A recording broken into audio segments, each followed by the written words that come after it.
Hello guys, this is Vihaan. Friends, staff nurse की series को आगे बढ़ाते हुए आज हम डिस्कस करने वाले हैं इंपॉर्टेंट क्वेश्चंस। ये वो क्वेश्चंस होंगे जो आपके न्यूज़पेपर मैगजीन्स में हाईलाइटेड है और प्रीवियस पेपर में भी आपके एग्ज़ाम में पूछे जा चुके हैं। फोकस करिए फ्रेंड्स। स्टाफ नर्सेस के लिए फुल क्रैश कोर्सेज अवेलेबल हैं for best preparations under our professionals. आप स्टाफ नर्स के लिए क्रैश कोर्स ज्वाइन कर सकते हैं। तो यहाँ पर पहला क्वेश्चन है number of vertebra in the sacrum. Very very important questions, highlighted questions. Focus करिए फ्रेंड्स। यहाँ पर क्या कहने की कोशिश की जा रही है कि रीढ़ की हड्डी का प्रत्येक टुकड़े में सैक्रम क्या होता है। आपको थोड़ा सा सैक्रम के बारे में पता होना चाहिए। सैक्रम को हिंदी में कहें तो त्रिकास्थी की हड्डी भी इसको कहते हैं, ठीक है। त्रिकास्थी क्यों कहते हैं? क्योंकि ये जो हड्डी है वो कमर के पीछे के तिकोने हड्डी को इसको कहते हैं सैक्रम, ठीक है। तो इसलिए यहाँ पर क्या पूछा गया है कि number of vertebra in the sacrum, रीढ़ की हड्डी का प्रत्येक टुकड़े में जो संख्या है वो कितनी रहती है सैक्रम की। इसका बिल्कुल सही आंसर होगा 5, यानी कि options number A. Next questions के ऊपर चलेंगे। नेक्स्ट क्वेश्चंस आपकी स्क्रीन के ऊपर है। Number of chromosome in the cell, यानी कि एक सेल में क्रोमोसोम की संख्या कितनी रहती है। इसका बिल्कुल सही आंसर होगा options number C 46।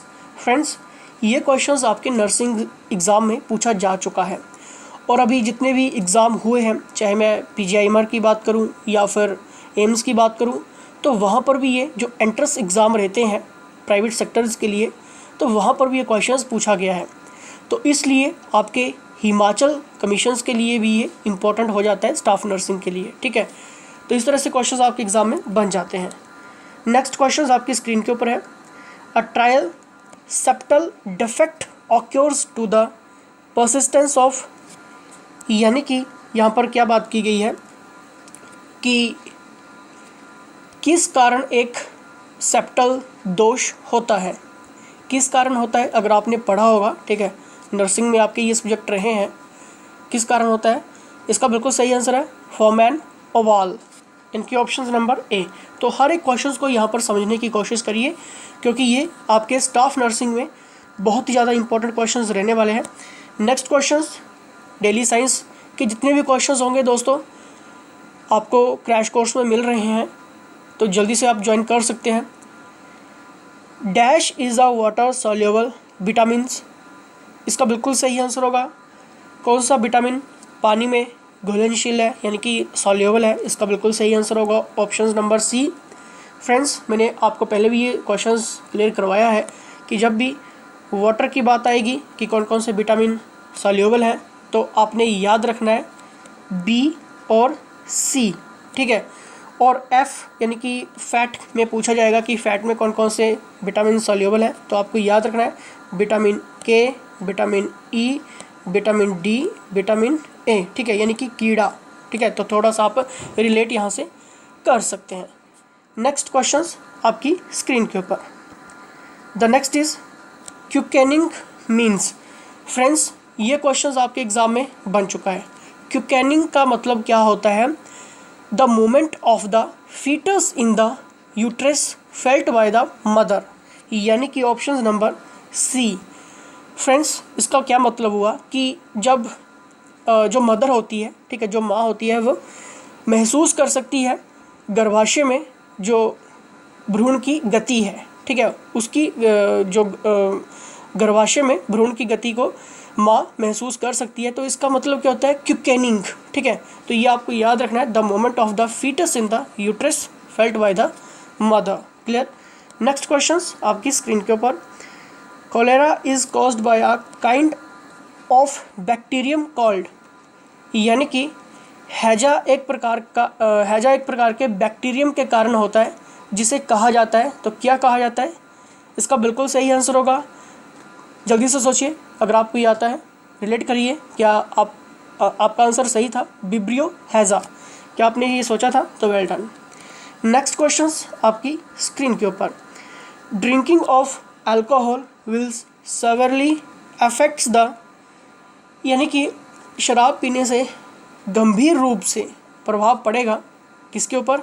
Option number D. ये आई होप आपको क्लियर होगा, यानी कि liver. Next question, the disease in which the patient's blood does not clot easily is. Very important questions, आपके नर्सिंग एग्जाम में ये क्वेश्चंस बन चुका है और ये आपके न्यूज़पेपर और टॉप 10 मैगजीन्स में भी ये क्वेश्चंस हाईलाइटेड रहा है। ठीक है, क्वेश्चंस क्या है कि वो ऐसा कौन सा डिसीज़ है जिसमें पेशेंट का जो रक्त है वो आसानी से नहीं चढ़ता है। ठीक है, यानी कि पेशेंट को ब्लड आसानी से नहीं चढ़ता है, वो कौन सा रोग है? इसका बिल्कुल सही आंसर होगा दोस्तों ऑप्शन नंबर बी, यानी कि हीमोफीलिया। ठीक है, नेक्स्ट क्वेश्चंस आपकी स्क्रीन के ऊपर, discolourations of teeth is caused by a kind of antibiotics called, यानी कि दांतों का डिसकलरेशंस एक प्रकार की एंटीबायोटिक्स के कारण होता है जिसे कहा जाता है, इसका सही आंसर होगा टेट्रासाइक्लिन, यानी कि option number C. Clear. Next questions आपकी स्क्रीन के ऊपर, dash is caused by the fungus. Very very important questions, daily size का ये क्वेश्चंस है और एग्ज़ाम में बहुत बार ये बन चुका है। फ्रेंड्स, यहाँ पर क्या बात की गई है कि जो फंगस है वो किस कारण होता है? इसका सही आंसर है एथलीट फुट, यानी कि ऑप्शन नंबर बी।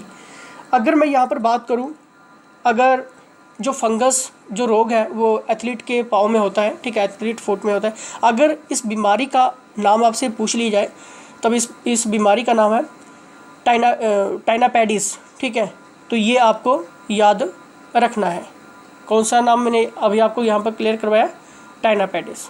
ठीक है friends, for more questions, for more detail यहाँ पर आप व्हाट्सएप कर सकते हैं, किसी भी एग्ज़ाम से रिलेटेड आप जानकारी प्राप्त कर सकते हैं। स्टाफ नर्सेज से regarding full crash courses available हैं, तो जल्दी से आप डिटेल्स ले लीजिए। तो इसी के साथ जय हिंद, जय हिमाचल।